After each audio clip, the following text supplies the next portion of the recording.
Le Grand Matin Sud Radio, 7h-10h, Patrick Roger, Cécile de Ménibus. 7h45, le petit déjeuner politique ce matin, c'est Fabien Roussel, député du Nord et secrétaire national du Parti communiste français. Oui, bonjour Fabien Roussel. Bonjour. Candidat aussi à la présidentielle. J'ai vu ce que vous avez déclaré ce week-end. On va voir ça dans un instant. Avant ça, quand même, la suspension du vaccin AstraZeneca. Emmanuel Macron a-t-il eu raison d'appliquer ce principe de précaution ? Ça ne me choque pas que l'on prenne quelques jours pour faire le point, rassurer les Français en cas de besoin. Et il y a eu plusieurs millions de personnes vaccinées avec ce vaccin, très peu de cas d'effets secondaires, mais il y en a eu quand même.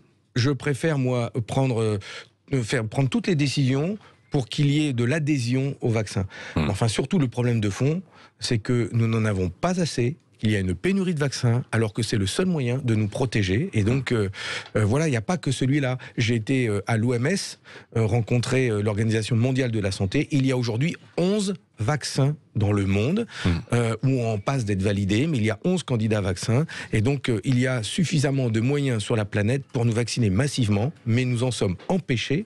Par cette question de propriété intellectuelle, par cette question des brevets qui pèsent sur les vaccins et que l'industrie pharmaceutique ne veut pas lever pour les protéger, pour se faire du pognon dessus. C'est inacceptable. Et bon, mais alors qu'est-ce qu'on peut faire face à ça alors ? Eh bien, il y a une procédure, c'est l'article 31 de l'OMC, l'Organisation mondiale du commerce, qui existe et qui permet de lever les brevets pour que ces vaccins puissent être produits librement, largement, dans tous les pays qui le demanderaient. Ça s'appelle la licence volontaire. De nombreuses organisations, personnalités, chercheurs réclament cette levée des brevets pour en faire un bien public mondial. C'est d'ailleurs ce qu'avait déclaré le président de la République au mois de mai l'année dernière, il y a presque un an. Il avait dit « Il s'agira d'un bien public mondial qu'il faudra rendre disponible, accessible et abordable pour tous et pas la propriété de l'un ou de l'autre. » Eh bien, je le prends au mot et je lui demande, j'ai demandé à le rencontrer, le président de la République, pour lui demander de passer des paroles aux actes et que la France, officiellement, demande la levée des brevets sur les vaccins. Et ça, vous allez le rencontrer. Et il a accepté il m'a répondu. Qu'est-ce qu'il vous a répondu ?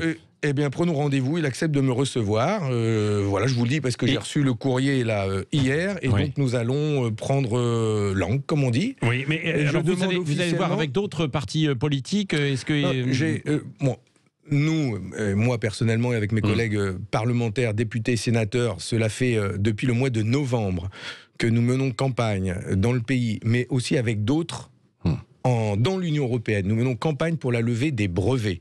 Il y a une pétition européenne, pas de profit sur la pandémie, d'initiative citoyenne, avec 1 million de signatures dans au moins 7 pays de l'Union européenne. La Commission européenne sera obligée d'entendre notre demande, c'est-à-dire d'interpeller l'OMC pour lever ces brevets. Il y a 2 pays aujourd'hui qui le réclament officiellement, c'est l'Afrique du Sud et l'Inde.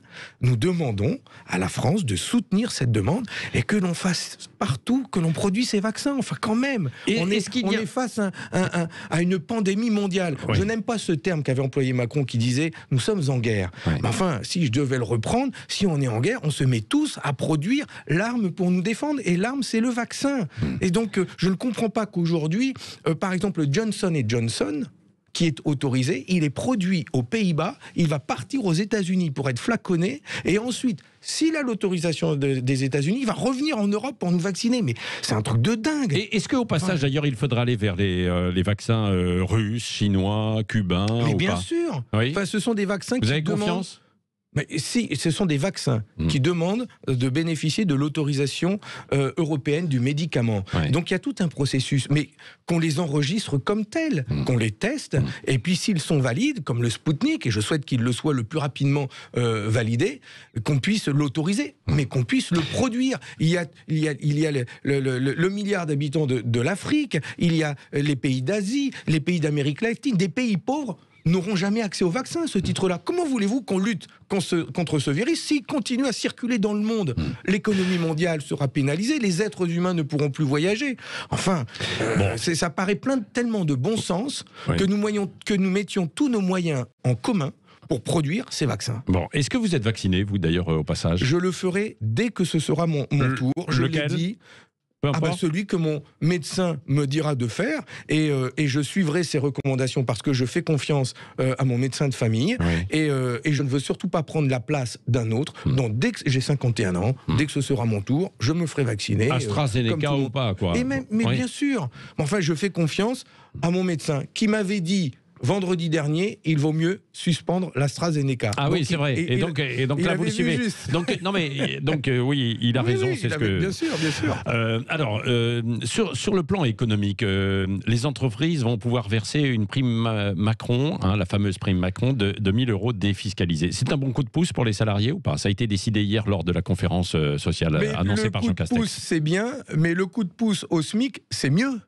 Enfin, on parle des salariés de la seconde ligne. Et donc, on parle de ces agents d'entretien, ces femmes de ménage, on parle de ces caissiers, de ces caissières, on parle de ces aides à domicile qui donnent tellement d'eux-mêmes et qui sont payés à coût de lance-pierre. 1 200 € net. C'est le niveau du SMIC aujourd'hui. Comment peut-on vivre dignement dans ces conditions? Et ils sont en première ligne. Certaines ont été infectés par le virus. Certains, la forme grave. D'autres en sont morts.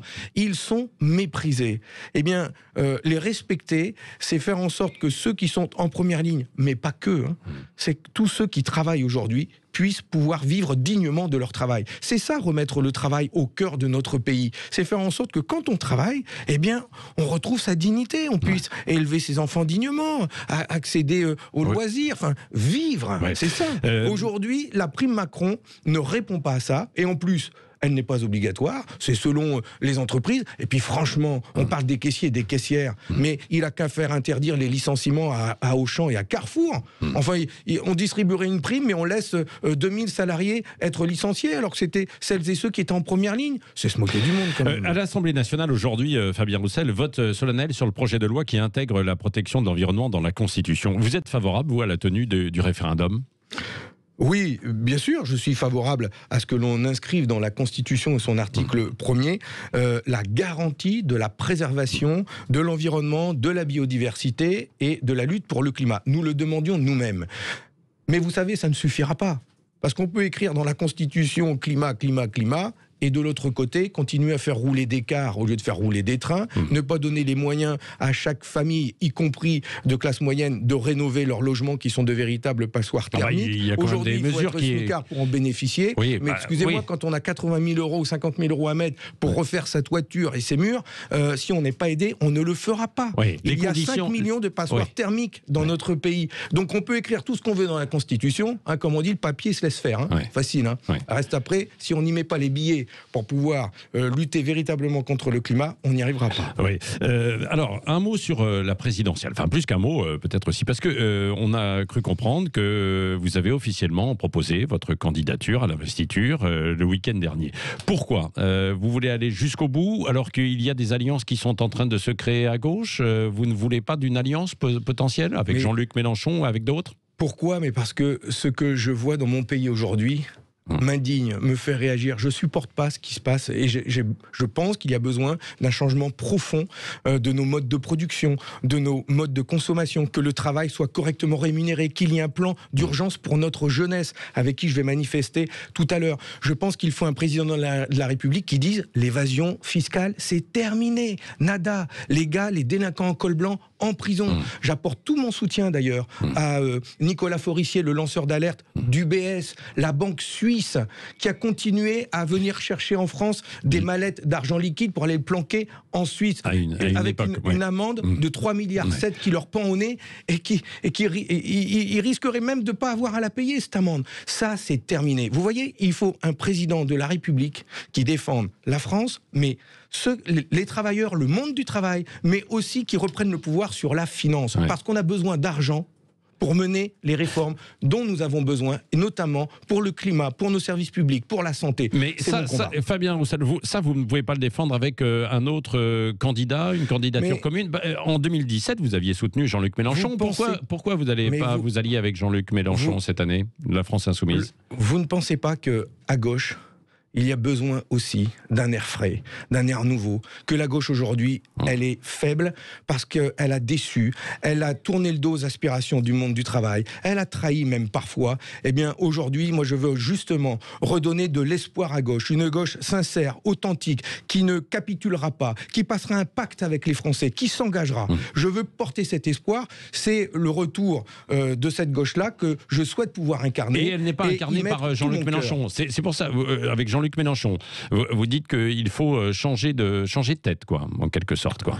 Mais il faut redonner envie. Moi, je suis désolé, mais quand je vois justement la faiblesse de la gauche généralisée, eh bien, c'est qu'il y a un problème. Il y a tant d'électeurs, d'hommes et de femmes, justement les secondes lignes, qui sont aujourd'hui déçus, qui ne votent plus. Je souhaite m'adresser à eux. Si on veut que ça change dans notre pays, je m'adresse à eux. Si vous voulez que ça change, sortez et votez. Il faut mettre le bulletin dans l'urne qui portera le changement. Pas voter colère pour faire un bras d'honneur, parce que ça on sait où ça mène, mais justement un vote d'espoir et de changement avec des hommes, des femmes, et puis moi je souhaite représenter ça à l'Élysée, qui s'engageront avec eux. Je souhaite passer un pacte avec les Français. Est-ce qu'il n'y a pas un risque d'émiettement des voix justement à gauche, quoi, s'il y a autant de candidatures? Vous vous souvenez notamment de 2002. Le problème, ce n'est pas l'émiettement, le problème c'est la faiblesse de la gauche en général, et il y a besoin de redonner envie aux hommes et aux femmes de notre pays de gauche, mais pas que, d'aller voter. Certains se réfugient dans l'abstention, dans le vote d'extrême droite. Non. Il faut pouvoir véritablement avoir un vote qui soit utile au changement et un changement profond de notre société. Il faut vous avez fait une alliance dans les Hauts-de-France, par exemple. Alors pourquoi vous le faites là et pas pour la présidentielle? Je veux bien. Ne comparez pas non plus une élection départementale, régionale, avec une élection nationale qui engage notre pays pour 5 ans. Moi, je suis pour le rassemblement des Français, de tous et de toutes, dans la diversité de leurs opinions, mais pour que ça change dans notre pays. Et d'ailleurs, dans ma région, si j'ai fait ce choix de l'union avec d'autres forces politiques, c'est aussi parce qu'il y a une urgence dans ma région pour que ça change. Mais l'élection nationale, avec cette élection présidentielle, elle est différente. Et je rappelle que derrière, il y a des élections législatives. Et qu'aux élections législatives, il sera déterminant que l'ensemble des forces politiques dialoguent et trouvent des solutions pour faire élire un maximum de députés de gauche et écologistes, et dedans un maximum de députés. Allez, dernière question avec Fabien Roussel, avec Cécile. Oui, demain, en fait, les 1 an du premier confinement. À titre personnel, quel est votre souvenir le plus marquant ? Les rues vides, sans un bruit. Et voilà, c'est comme dans les films de science-fiction. Et donc, voilà, je me souviens de ça.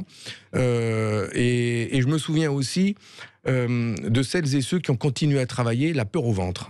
Et on est beaucoup intervenu, d'ailleurs pour ceux-là, celles-là qui demandaient des protections. Je pense aux agents d'entretien dans les hôpitaux, parfois du secteur privé, et d'ailleurs qui ont dû se battre pour bénéficier de la prime. Je pense à ça. Je pense à la peur qui nous a saisis, sidérés, et à celles et ceux qui ont dû continuer d'aller travailler. Est-ce que vous vous sentez fragilisé, vous, comme certains, émotionnellement? Non, pas émotionnellement. Je sens que notre pays est fragilisé. Oui, parce qu'on est au bout d'un système. Et je regrette que notre pays n'ait pas été et ne soit pas en capacité de pouvoir soigner, accueillir dans les hôpitaux et vacciner massivement. Nous sommes une grande nation et aujourd'hui, elle n'est pas au rendez-vous. Oui. Encore un mot. Macron-Le Pen au second tour, si ça se produisait, vous feriez quoi? Je l'ai déjà dit. Oui. D'abord, je ferai tout pour qu'au premier tour, un candidat de la gauche accède au premier tour. Et je me lance d'ailleurs dans cette course pour ça. Et ensuite, je ne laisserai jamais l'extrême droite mettre la main sur la République dans mon pays. J'ai été élevé par des anciens résistants et je suis issu, mon parti politique est né aussi de la résistance et donc jamais je ne laisserai l'extrême droite prendre la main sur la République. Merci.